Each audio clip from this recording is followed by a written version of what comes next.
सूत जी कहते हैं, शौनक सुनो, मैं तुम्हारे सामने गोपनीय कथा वस्तु का भी वर्णन करूंगा, क्योंकि तुम शिव भक्तों में अग्रगण्य तथा वेद वेदाताओं में श्रेष्ठ हो। समुद्र के निकटवर्ती प्रदेशों में वाशकल नामक एक ग्राम है, जहाँ वैदिक धर्म से च्युत महापापी द्विज निवास करते हैं। वे सबके सब बड़े दुष्ट हैं। उनका मन दूषित विषय भोगों में ही लगा रहता है। वे ना देवों पर विश्वास करते हैं, ना भाग्य पर। वे सभी बड़े कुटिल वृत्ति वाले हैं। वहाँ की सब औरतें भी कुटिल स्वभाव की, स्वेच्छाचारिणी, पापासक्त, कुत्सित विचार वाली और व्याभिचारिणी हैं। वे सदा व्यवहार तथा सदाचार से सर्वथा शून्य हैं। इस प्रकार वहाँ दुष्टों का ही निवास है। उस वाशकल नामक ग्राम में किसी समय एक बिंदुक नामक ब्राह्मण रहता था। वह बड़ा अधम था, दुरात्मा और महापापी था। यद्यपि उसकी पत्नी बहुत सुंदर थी, तो भी वो कुमार्ग पर ही चलता था। उसकी पत्नी का नाम चंचुला था। वह सदा उत्तम धर्म के पालन में लगी रहती थी, तो भी वह दुष्ट ब्राह्मण उसे छोड़कर वैश्यागामी हो गया था। इस तरह कुकर्म में लगे हुए उस बिंदुक के बहुत वर्ष व्यतीत हो गए। उसकी पत्नी चंचुला काम से पीड़ित होने पर भी स्वधर्म नाश के भय से क्लेश सहकर भी दीर्घ काल तक धर्म से भ्रष्ट नहीं हुई, परंतु दुराचारी पति के आचरण से प्रभावित हो आगे चलकर वो भी दुराचारणी हो गई। इस तरह दुराचार में डूबे हुए उन मूर्छित वाले पति पत्नी का बहुत सा समय व्यर्थ बीत गया।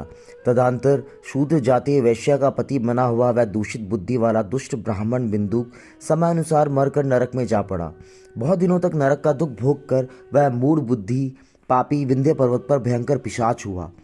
इधर उस दुराचारी पति बिंदुक के मर जाने पर वह मूढ़ हृदय चंचुला बहुत समय तक अपने पुत्रों के साथ अपने घर में रही। एक दिन दैवयोग से किसी पुण्य पर्व के आने पर वह अपने भाई बंधुओं के साथ गोकर्ण प्रदेश में गई। तीर्थ यात्रियों के संग उसने भी उस समय जाकर किसी तीर्थ के जल में स्नान किया। फिर वह साधारणतः बंधुजनों के साथ यत्र तत्र घूमने लगी। घूमती घामती किसी देव मंदिर में गई और वहां उसने एक दैवज्ञ ब्राह्मण के मुख से भगवान शिव की परम पवित्र एवं मंगलकारिणी उत्तम पौराणिक कथा सुनी। कथावाचक ब्राह्मण कह रहे थे कि जो स्त्री पुरुषों के साथ व्यभिचार करती है वो मरने के बाद यमलोक जाती है। तब यमराज के दूत उनकी योनि में तपे हुए लोहे का परिक डालते हैं। पौराणिक ब्राह्मण के मुख से ये वैराग्य बढ़ाने वाली कथा सुनकर चंचुला भय से व्याकुल होकर वहाँ पर कांपने लगी। कथा समाप्त हुई और सुनने वाले सब लोग बाहर चले गए। तब वह भयभीत नारी एकांत में शिव पुराण कथा बोलने वाले ब्राह्मण देवता से बोली, ब्राह्मण, मैं अपने धर्म को नहीं जानती थी, इसलिए मेरे द्वारा बड़ा दुराचार हुआ है। स्वामी, मेरे ऊपर अनुपम कृपा करके आप मेरा उद्धार कीजिए। आज आपके वैराग्य रस से ओतप्रोत इस प्रवचन को सुनकर मुझे बड़ा भय लग रहा है। मुझे संसार से वैराग्य हो गया है। मुझ मूर्छित वाली पापनी को धिक्कार है। मैं सर्वथा निंदा के योग्य हूँ। कुछ विषयों में फंसी हुई हूँ और अपने धर्म से विमुख हो गई हूँ। हाय, न जाने किस किस घोर कष्टदायक दुर्गति में मुझे पढ़ना पड़ेगा और वहाँ कौन कौन बुद्धिमान पुरुष कुमार्ग में मन लगाने वाली मुझ पापिनी का साथ देगा। मृत्युकाल में उन भयंकर यमदूतों को मैं कैसे देखूंगी।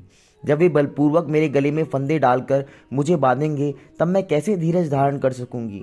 नरक में जब मेरे शरीर के टुकड़े टुकड़े किए जाएंगे, उस समय विशेष दुख देने वाली उस महायातना को वहाँ मैं कैसे सहूंगी। हाय, मैं मर गई, मैं जल गई, मेरा हृदय विदीर्ण हो गया और मैं सब प्रकार से नष्ट हो गई, क्योंकि मैं हर तरह से पाप में ही डूबी रही हूँ। ब्राह्मण, आप ही मेरे गुरु, आप ही माता और आप ही पिता हैं। आपकी शरण में मैं आई हूँ। मुझ दीन अबला पर आप ही उद्धार कीजिए। अब सूत जी कहते हैं, शौनक, इस प्रकार खेद और वैराग से युक्त चंचुला ब्राह्मण देवता के चरणों में गिर गई। तब उन बुद्धिमान ब्राह्मण ने उसे कृपापूर्वक उठाया और इस प्रकार कहा, यह तो तुम्हारा सौभाग्य है कि समय पर तुमने शिव पुराण की कथा को सुना और तुम्हें सद्बुद्धि प्राप्त हो गई।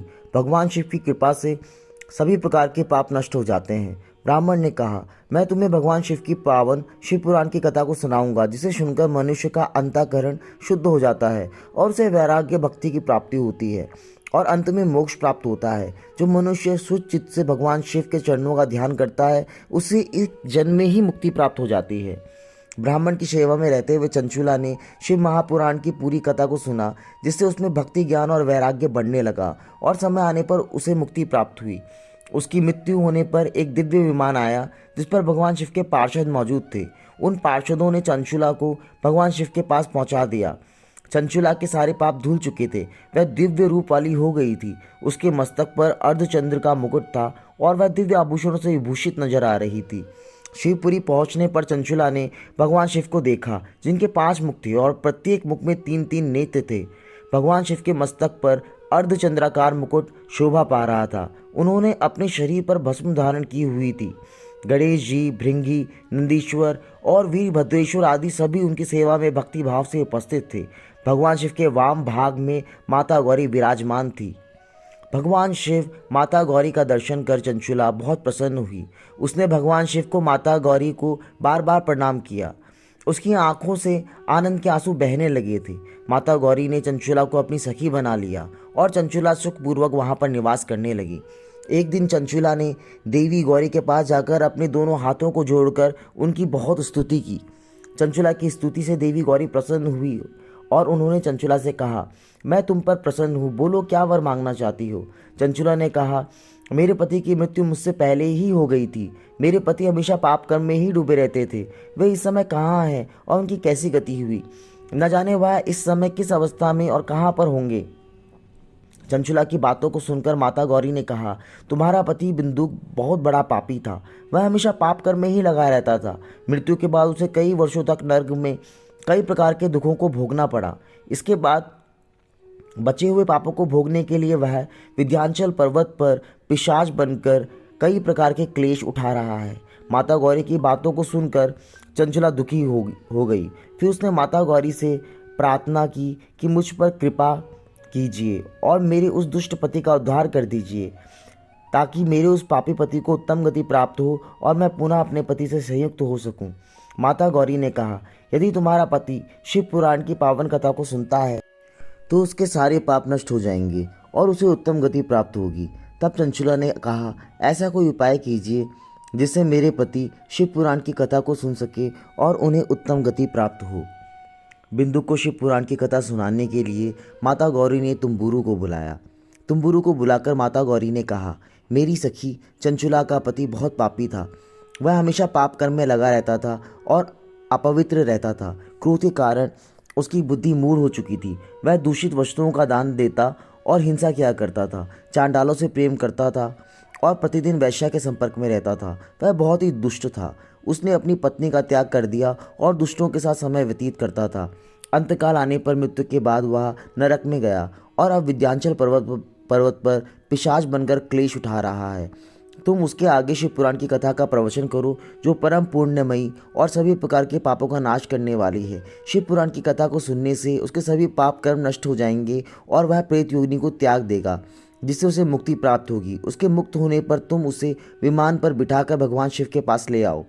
माता गौरी के इस प्रकार आदेश देने पर गंधर्वराज तुम्बुरु बहुत ही प्रसन्न हुए। वे चंचुला के साथ विमान पर बैठकर विंध्याचल पर्वत गए, जहाँ पर वह पिशाच रहता था।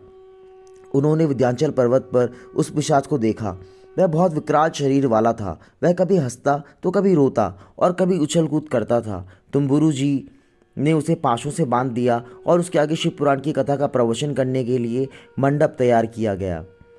इस बात की चर्चा सभी जगह होने लगी कि एक पिशाच का उद्धार करने के लिए तुम्बुरु जी शिव पुराण की कथा का प्रवचन करने वाले हैं, जिससे दूर दूर से बहुत से देवर्षि शिव पुराण की कथा को सुनने के लिए वहां पर पहुंचने लगे। तुम्बुरु जी ने उस पिशाच को पाशों में बांधकर एक आसन पर बिठाया और उसके सामने संपूर्ण शिव पुराण की कथा को कहा। शिव पुराण की कथा को आदरपूर्वक सुनने से उसके सभी पाप नष्ट हो गए और उसे अपने पैशाचिक शरीर को त्याग दिया। उसका दिव्य रूप हो गया था। वह चंद्रशेखर रूप हो गया था। उसके 3 नेत्र थे। अब बिंदुक अपनी पत्नी चंचुला के साथ भगवान शिव का गुणगान करने लगा था। भगवान शिव का गुणगान करते हुए बिंदुक, उसकी पत्नी चंचुला और तुम्बुरु जी विमान में बैठकर भगवान शिव के पास पहुंचे, जहां भगवान शिव और माता गौरी ने प्रसन्नतापूर्वक बिंदुक का सत्कार किया और उसे अपना पार्षद बना लिया। बिंदुक की पत्नी चंचुला को माता गौरी ने अपना सखी बना लिया और वे दोनों वहां पर परम सुखी होकर रहने लगे। ओम नमः शिवाय।